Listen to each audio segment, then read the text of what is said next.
Guys, if you've been watching my videos, I'm asking you, have you guys caught the bug yet? Have I intrigued you enough with the possibility of teaching music lessons out of your home? And the prospect of making some extra cash is very exciting for you. It was exciting for me. I'm going to teach you how to do it. Hi, everybody. Welcome to Music Teacher Mentor. I'm Lise.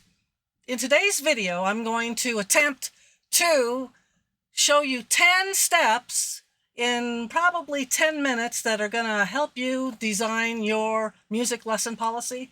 Let's knock this out of the park, get it out of your way so you can get on to the business of having the fun part of teaching your music students.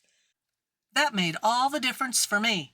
My confidence rose and I was more comfortable communicating with new students. Your lesson policy is the first piece of documentation that a new student's going to get from you. Of course, they're going to have their first lesson. But along at this lesson, they're going to be given that lesson policy. It's a very good way for you to communicate with your new students what the game plan is, and it'll really help you have some language behind how you're structuring your practice. So today is, how do I design a lesson policy? How did I design it? You don't have to do it this way. Mine evolved after many, many decades of teaching and working with lots of students. Yours might start off a little bit more simplified, but let's just go through this and get you going and get you thinking about how to lay this out. So there are 10 things that I want you to have in mind for designing this policy. So the first chart you're looking at are the lesson policy 10 items. I'm going to read them because it's a lot easier for me to do that. So I'm going to look at this and I'm going to say lesson policy. You don't have to have all these items, but it'll help you quite a bit. Introduction. You want to have the monthly rate. How many lessons per month? It's really important to get that down. We'll talk more about that in another video coming up soon. How do you bill? When is payment due? Registration fees. You may not want to do that. I've always done a registration fee. And then you've got materials fees too. And materials fees are going to help cover the paper and the ink that you use to get your students' music to them. Very important. We'll talk about that a lot in another video coming up. You want to have in your policy a little blurb about timeliness, cancellations, rescheduling, just a little thing at the end about quitting lessons, how you'd like to be notified if somebody's going to not be coming anymore. You want to have an introduction, like a first small little paragraph in your lesson policy, and that's basically a guideline as to what your expectations are going to be. I talked pretty in depth about that in another video, I think my past video. The video is called Teach Music, Where to Start. The next item on this list of 10 is the monthly rate. This was my monthly rate. It didn't always start like this. I started off pretty inexpensive, and as I gained more experience, my rate started to rise up. And as more students wanted to take lessons with me, over the years, it gave me more opportunity to drop some of those students that were at the lower rate and take new students at a higher rate. Monthly flat rate. Monthly tuition is $160 per month. Payment structure. Your first payment is due at the time of your first lesson. That's easy to understand. We encourage you to prepay for your lesson time if you are waiting a week or two to start, to hold your space. So you'll have people call you. They really won't know. They haven't maybe decided yet if they're going to make a commitment and really come do a lesson with you. They schedule a time. It's always good to have somebody prepay for that slot. It holds them accountable.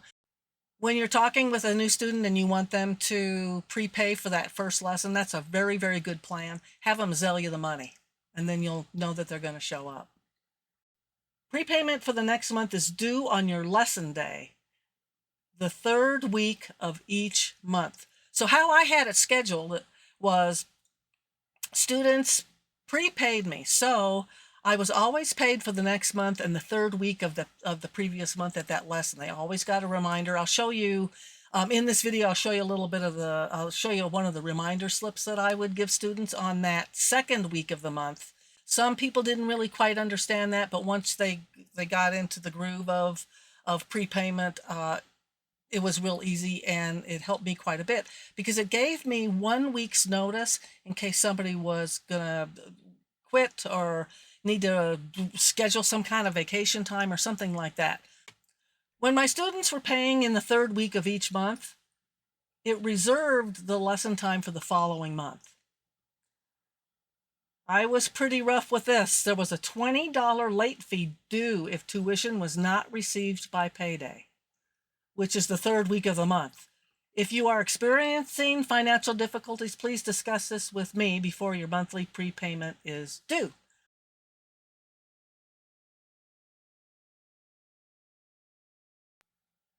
Be thinking about how many lessons you want to teach per month. Some months, some days have 4 lessons, 4 weeks, and other days have 5. So in the next video, I promise we're going to really go over that in depth.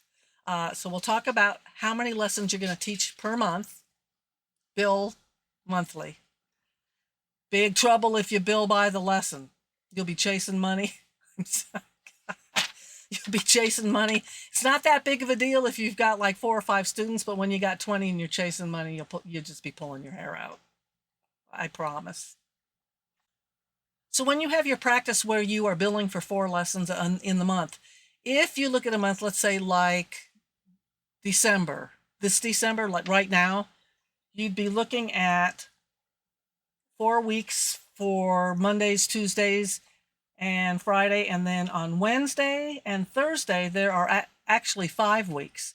So you could decide, talk about it with your student. You could decide, are you going to teach on the 24th, which is Christmas Eve, or are you going to take off the 31st, which is New Year's?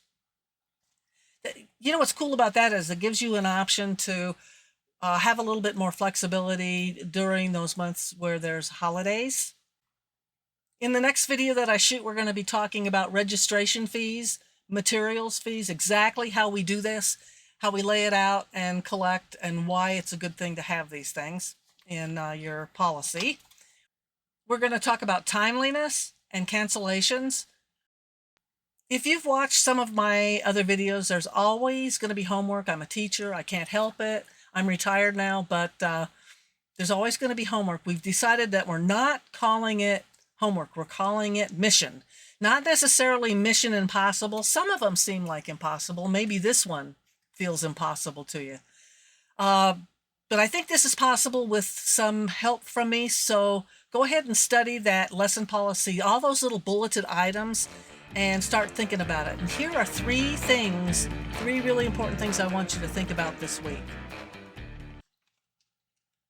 Number 1, decide on how many lessons you want to teach per month. Look at your calendar.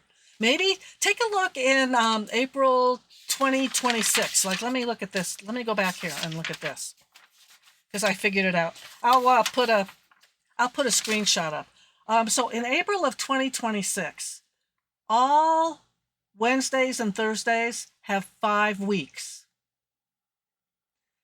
So what I would do is, if I'm teaching just 4 lessons, because this is how you're going to make money. If you charge a monthly tuition, let's say $160 a month, and they're 4 lessons, you're making some money. If there are 5 lessons in that week, you're just giving away your time. You don't want to do that. So on April 2026, why don't you on Wednesday take the 29th off? And then if you have students on that Thursday, take the 30th off. Guys, getting closure on creating your lesson policy is a monstrous step. And congratulations for having an open mind.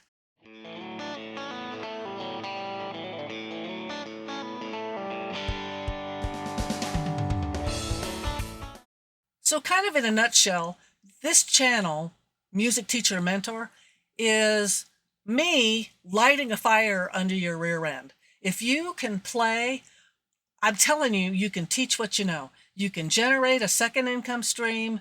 You can have a lot of fun with it. And that's the mission here with this whole YouTube adventure that I'm on.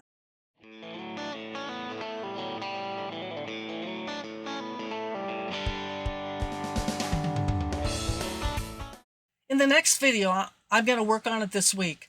I want to talk more about the lesson policy. Let's get more specific about some of these other bulleted items. And then the other thing that we're going to talk about is, if I were starting a music studio in 2026, here are the 3 things I'd do first. That's going to be the number 2 thing we're going to talk about in the next video coming up.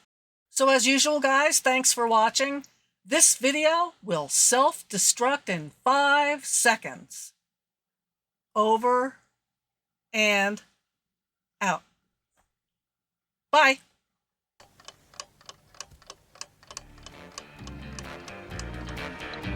Your mission, your homework, should you accept it, is to complete the steps and leave your thought in the comments.